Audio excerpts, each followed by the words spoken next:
All right, everybody, how's it going? So I was looking at things related to the XFL, like the rules, teams, and stuff like that. They don't really have any team names. They have like city.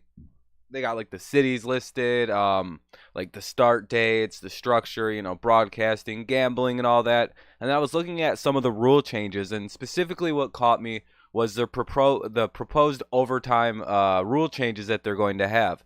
Their overtime rules are very interesting, very cool, very different to what we know in the game of football. The XFL is testing these rules in community colleges in Mississippi as well as the Spring League during its 2019 season to experiment with these rule changes. Among the rule changes proposed by the XFL, the best one I'm going to start with and mainly focus on is the overtime.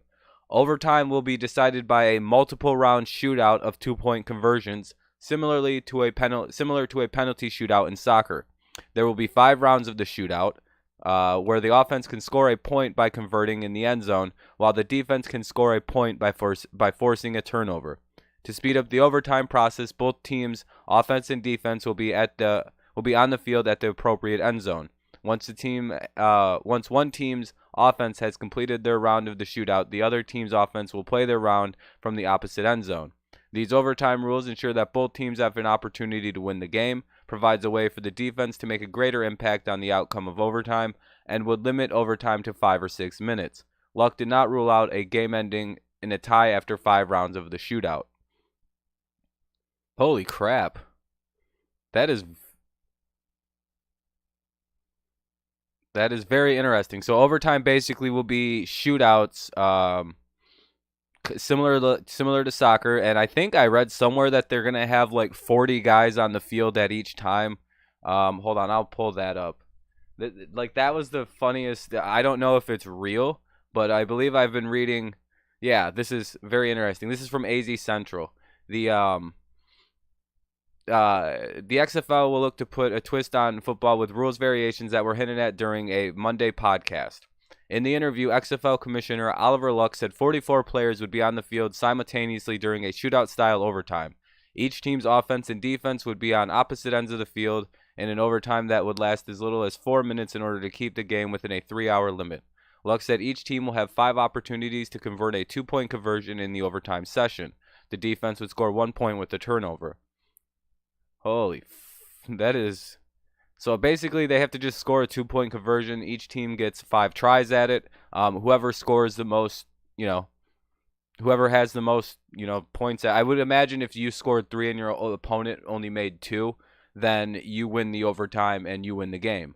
Say like that means you get like 6 points. They're only able to get 4. Like, you know what I mean? Like you scored 3, and then on their next attempt they make it so they can only score 2 or whatever. You would win the game.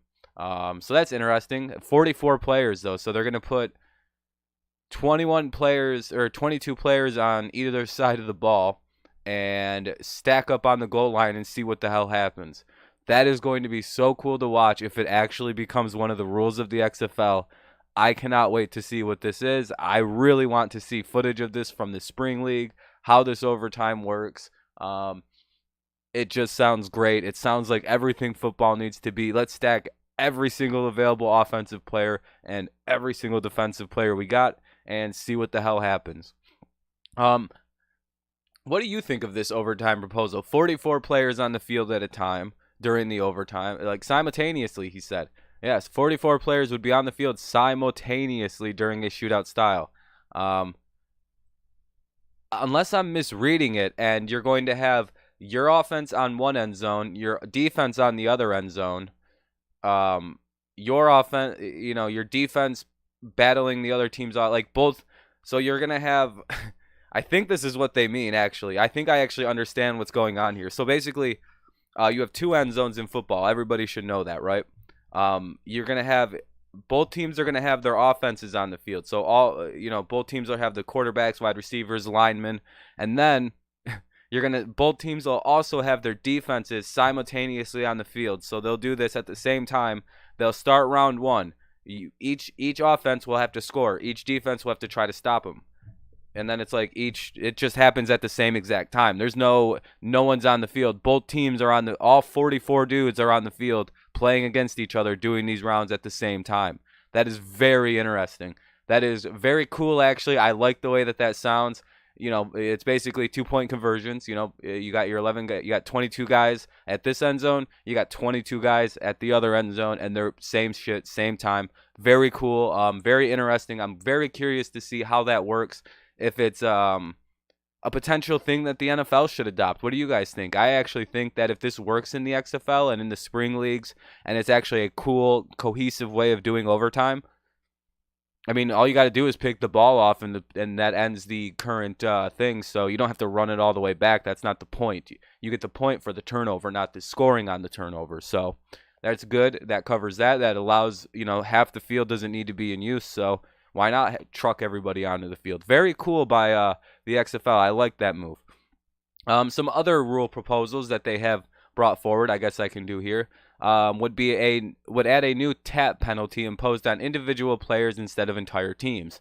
Players who commit a foul which is not serious enough to warrant a penalty flag will be sent off the field for one play. This type of enforcement will keep the game moving quickly without allowing players to break the rules. Unlike the power play used in ice hockey, the offending team would be allowed to substitute another player. Oh, wow, that's actually a very good rule. So, like, say you commit passing or like holding, maybe you just get taken off the field, and then they have to bring in a backup offensive lineman for one play. That's a very good rule. I like the fact that the XFL is making interesting, good choices on these rules. They're going to have 8 officials on the field, a special ball judge. Incident replay reviews will be limited to 30 seconds. The play clock will be substantially shorter, that a 30-second clock will be used. Outside of the 2-minute drill, the clock will run continuously. Would require offensive linemen not put their hand on the ground. This would outlaw the 3-point stance. So the XFL wants to outlaw the 3-point stance. No offensive linemen putting their hand on the ground. Not really sure why about that one. The league is testing the the wider 1-yard neutral zone used by the CFL. All players behind the line of scrimmage will be eligible receivers, including those on the offensive line, eliminating the illegal touching of a forward pass penalty at other levels of the game. Offensive linemen would still be prohibited from advancing downfield before a forward pass that crosses the line of scrimmage is in the air.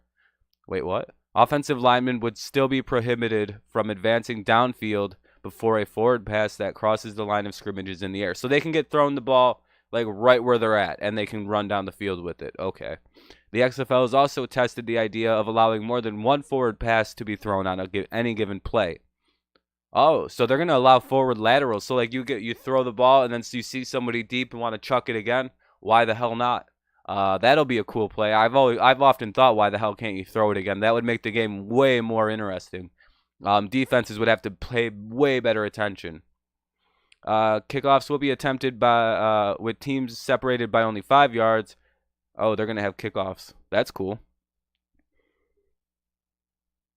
Oh, the extra points are also very interesting. That's another big one. The extra point will be replaced with scrimmage plays, varying in value depending on how far the touchdown scoring team chooses to take the snap from the goal line. A 2-yard attempt would score a single point. A 5-yard attempt would score 2 points. A 10-yard attempt for 3 points. This means that you can potentially get a 9-point touchdown in the XFL. Very, very. That's interesting. That's cool. You can get, typical 1-2 points, so you get 8. Yeah.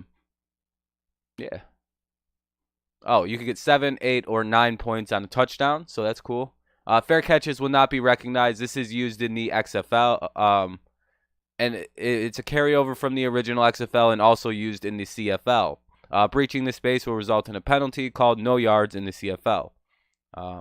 So those are the rules. The overtime rule is interesting. It will put both teams on the field at the same time at either end zone at trying to score, and the rounds will go quickly, about 5 minutes, and that will determine the winner. So the main point of this video was to talk about the proposed overtime rule changes in the XFL. It would put 44 guys on the field, both offenses, both defenses, and they're just trying to make stops and make big plays. I think that is a very fair way of doing overtime, I guess, because a lot of football fans seem to think that the NFL's way of doing overtime is a bit unfair, that if you score a touchdown off the rip, you instantly win the game. The other team be damned. It's sort of it's sort of an outdated way of doing overtime. It's not very fun. It makes other people just kind of not like the way that things are going in the NFL, and is looked at as a negative on such a great league. I hope the XFL and this method works, and the NFL kind of looks at it and goes, "Hey, that's pretty cool. We like that. That is very exciting to watch. You could put a split screen, show both sides, and you're just watching shit go down. It's crazy. It's a lot of stimulation. It's quick. It's fast paced. It's everything fans should like. It's unique. It's very, very interesting and different. So we'll see how it works. We'll see if it's actually practical in these leagues. Um, what do you guys think of the overtime rule changes the XFL has proposed, and that they might be using come February 2020? Let me know down in the comment section below. I'll be sure to get back to you as soon as I can. Leave a like on the video if you enjoyed it. Subscribe to the channel if you're new here. Both those things help the little thing here grow. And yeah, comment, all that fun stuff. I'll be sure to get back to you. What do you guys think of the XFL, its chances to succeed, the crazy rules that I've just read off, all of it? Just let me know. I'll be sure to get back to you. And as more news with the XFL comes out, I'll try to cover it the best that I can. We're almost still a year away basically from it debuting, so we don't even know team names. So we'll see how it goes. Everything will come in due time. Have a good day, and I will see you maybe on my live streams later. Peace out.